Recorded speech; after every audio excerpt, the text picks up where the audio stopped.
March 2013. I was a junior in high school. I was getting ready to go to watch my cousin coach a basketball game when I got the text. I need to tell you something. It was from my best friend Jake, and I immediately called him. The first three words out of his mouth were, "I have cancer." It was at that moment that my heart sunk. I thought that only unhealthy kids got cancer. I thought healthy kids were safe. But unfortunately, that's not the case. Many healthy kids get cancer all the time. Pediatric cancer is defined by anybody diagnosed with cancer between the ages of 0 and 13. Because of my best friend, I have been exposed to the pediatric cancer world. Pediatric cancer can affect anybody at any time. In fact, it could even affect someone in your family someday. Your niece, nephew, cousin, or even your own child. Over the next few minutes, I will discuss the basics of pediatric cancer and its current treatment, the difference in awareness between pediatric cancer and breast cancer, and then the difference in funding between childhood cancers and adult cancers, more specifically breast cancer. We'll first need to start with the basics of childhood cancer. Let's first start with the background information on pediatric cancer. The Truth 365 noted that the incidence or the frequency of disease for pediatric cancer has gone up 0.6% each year, resulting in a 24% increase in the past 40 years. Similarly, in 2014, it was found out that 1 in 285 children were diagnosed with cancer.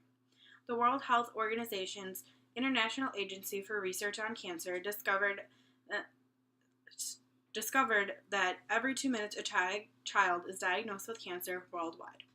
Next, let's move on to about the background information on current treatment options. Current treatment options are not very safe.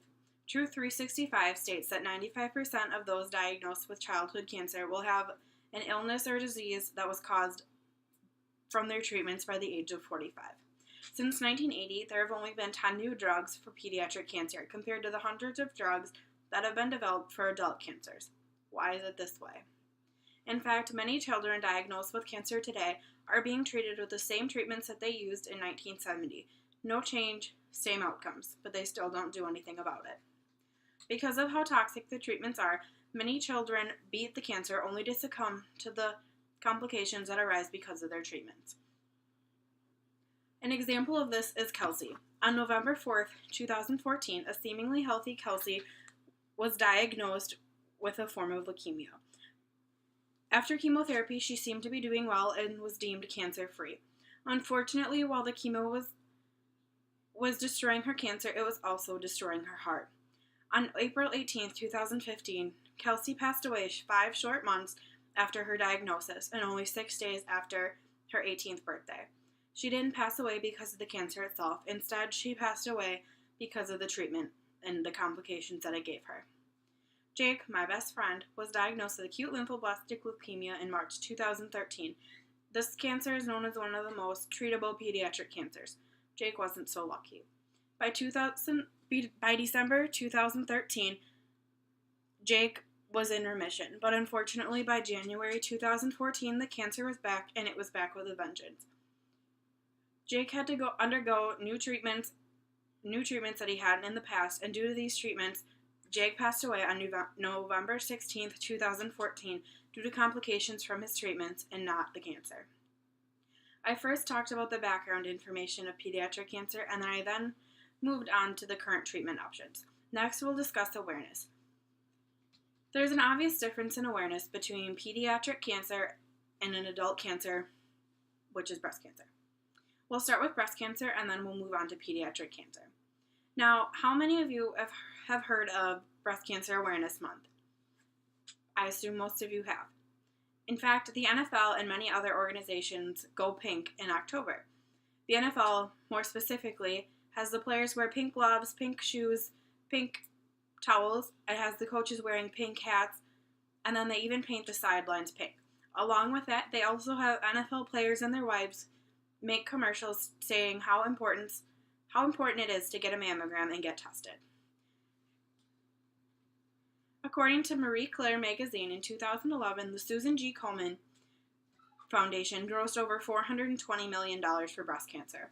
In fact, It is estimated that over $6 billion have been raised in the name of breast cancer in that year. Some of you might be thinking, okay, great, so they have a more awareness, but there still isn't a cure for breast cancer. And you're not wrong, but more women are now getting tested sooner, and they know the importance of self-exams and scheduling those mammograms whenever they are needed. This has led to earlier diagnoses and better chance of survival. Cancer.org states that this is all because of the awareness. So, on the other hand, how many of you have heard of Go Gold in September, or even know that childhood cancer is defined with a gold ribbon? Probably not many of you, and that's understandable because I hadn't either before a loved one was impacted by childhood cancer. This is why raising awareness is so important. The NFL and other sports don't go gold in September, which is just crazy. Is this because kids aren't as profitable as breasts are? These kids deserve so much more than what they get. Similarly, you always see breast cancer ribbons, hair pieces, bracelets, mugs, bunch of memorabilia for breast cancer in October that are sold in stores like Walmart and Target. But on the other hand, how many of you have seen a shirt like the one I have on that says gold, the new pink, because kids get cancer too, in stores like Walmart? Or have you ever seen any other sweatshirts, t-shirts, or memorabilia with the gold logo on, or Go Gold in September logo? Probably not many. And that's because you're expected to buy these online rather than in stores, because apparently kids are not important to them and they don't make enough money. They don't profit. We started off talking about the awareness that breast cancer receives, and we then moved on to the awareness that pediatric cancer doesn't receive. Let's move on to the final point. Let's look at the difference in funding between an adult cancer and pediatric cancer. The National Cancer Institute gives 96% of its budget to adult cancer. In fact, that comes out to close to $600 million a year just to breast cancer alone. National funding for pediatric cancer from the NCI is a different story. They only receive 4% of funding. Only 4% of their budget goes to pediatric cancer. This comes out to only $170 million annually.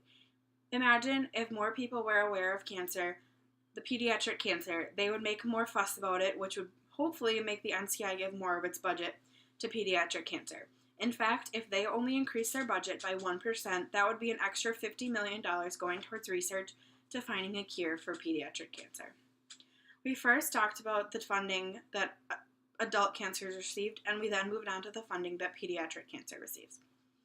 Sadly, everything that we have learned today or heard today is true, which is unfortunate. We started off with the basics of pediatric cancer and then talked about the current treatment options. From there, we talked about the different levels of awareness that breast cancer receives compared to pediatric or childhood cancer.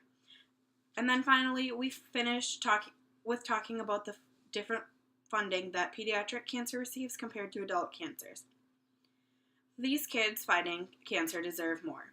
Jake, Kelsey, Kate, Grant, Catherine, can you name someone on this list? All these kids that have passed away deserved more, and all the kids currently fighting deserve more. Isn't it a shame that the richest nation with the highest standard of living, the greatest world power, the country that went to the moon, relies on kids selling lemonade and parents shaving their heads bald to stop the number one killing disease of our children? While it sounds like a bad comedy, it is indeed a tragedy.